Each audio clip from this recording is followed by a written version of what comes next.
Kali ini saya akan mereview mengenai motor listrik Uinfly tipe T3 yang mirip sekali dengan Vespa, tapi maaf, di sini saya belikan logo sendiri. Jadi ya persis sekali. Kenapa saya harus pakai tulisan motor listrik? Sini sama belakang. Saya tulisi karena daerah saya belum bisa ngurus STNK ya. Oke, kali ini saya akan mereview bagaimana kalau dari luar seperti ini.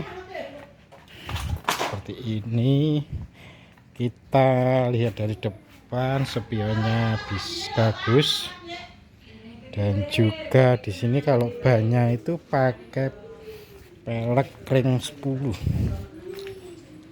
Pelek 10 inch. Bagaimana cara melihat kok peleknya 10 inch? Di sini ada tulisan 3.00 terus 10, berarti 10 inch. Kalau tidak percaya 10 inch, kita pakai meteran. Oke, kita pakai meteran. Ini yang atas sisi inch ya. Jadi kita ukur peleknya ya kisaran 10 inch kan. Betul. 10 inch. Kemudian kita mereview dari eksteriornya. Bentuknya seperti ini aluminium. Ini plastik. Standarnya ada 2. Kita buka joknya bukanya di sini ya, samping kiri. Buka, dalamnya cukup luas. Sini ada MCB yang ada tulisannya 400 ampere, 4000 ampere. Cukup besar karena buat baterai. Caranya nutup sini, kemudian tekan sini, jangan dikeraskan, tapi di sini tekan tengah sini aja. Nah, kemudian kita lihat setelah bagasi dari depan ada tempat penyimpanan khusus ini, di sini sama sini. Ini pakai kunci ya, kalau nyimpan di sini aman. Kemudian di sini ada colokan USB. USB untuk ngecas HP. Kemudian bagaimana cara menyalakan motor listriknya? Yang pertama ini pakai remote. Remote-nya ini tombol yang ada tombol simbolis listrik ini. Kita tekan 2 kali, nah nyala. Sedangkan kita matikannya pakai yang tombol kunci terbuka. Nah, gitu. Kemudian juga pakai kunci manual.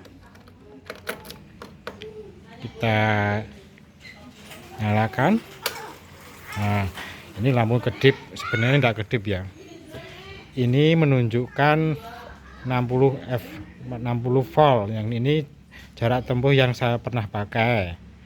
Ini odometer dari awal kita start berapa meter, kilometer gitu loh. Ini di sini ada volt. Ini volt 63 U kayak U ya, berarti 63 volt. Kemudian setelah volt ada nanti ini odo itu dari kita mulai jalan itu berapa kilometer.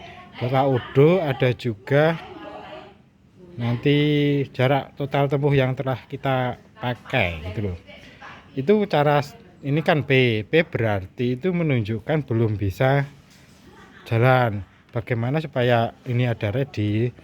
Di sini ada tulisan kayak starter lah. Ditekan itu.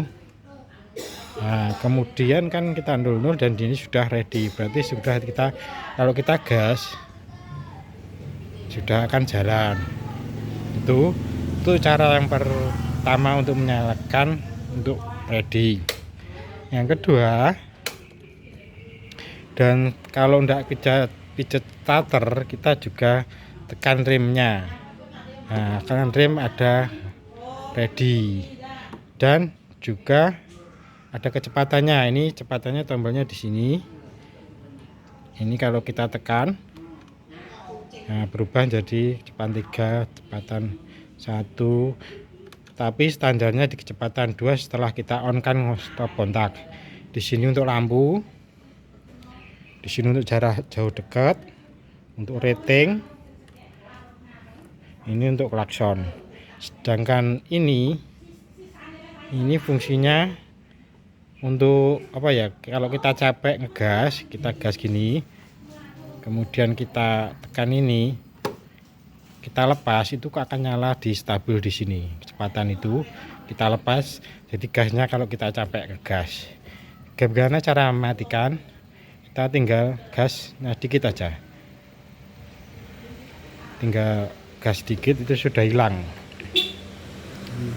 Ada juga nanti ini untuk tombol mundur. Kalau ini ditekan, itu motor kita bisa mundur. Nah, di sini ada tulisan kedipnya R, tapi ini ditahan ya. Kedip R, berartinya kalau kita gas itu motor kita jalan mundur. Kalau kita lepas, kita sudah kembali normal. Begitu. Berapa sih kecepatan maksimalnya? Kecepatan pengalaman saya pakai untuk penggunaan pribadi itu sekitar 57 atau 58. Saya tidak pakai boncengan, saya naikin sendiri. Berat badan saya 71 kilo. Itu kecepatannya 57 di speed 3. Itu udah maksimal. Jadi kecepatannya itu enggak bisa kencang ya seperti motor ya. Jadi kalau kita mau nyalip itu harus kita lihat kecepatan kita. Kalau kecepatan kita, kalau kendaraan kita rata-rata 30, kita masih berani untuk nyalip. Kalau kecepatannya di atas 40, kita tidak berani nyalip, karena kecepatan maksimal dari kendaraan ini adalah kalau standarnya 55 km per jam. Jadi kalau 40 mau nyalip kecepatan di atas 40 ya tidak berani lah, istilahnya tidak kuat. Dan juga kita lihat, coba kita perhatikan casnya itu butuh berapa watt yang kita pakai untuk ngecas kendaraan ini. Oke ya, casnya di sini, soketnya di sini. Ini cas.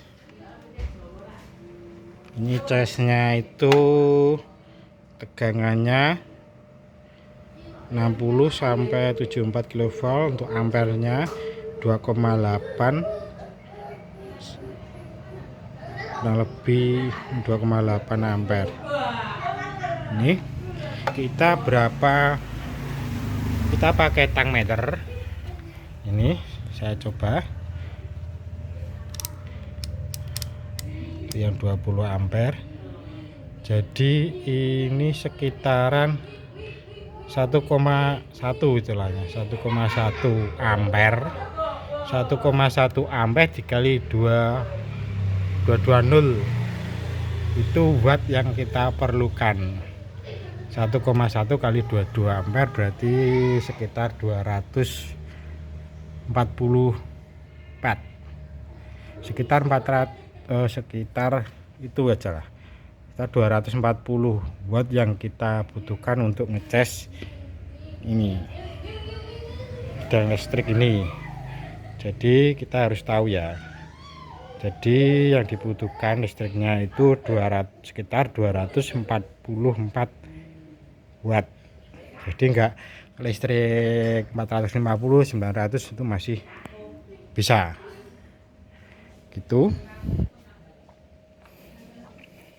Untuk review jalannya, coba kita review.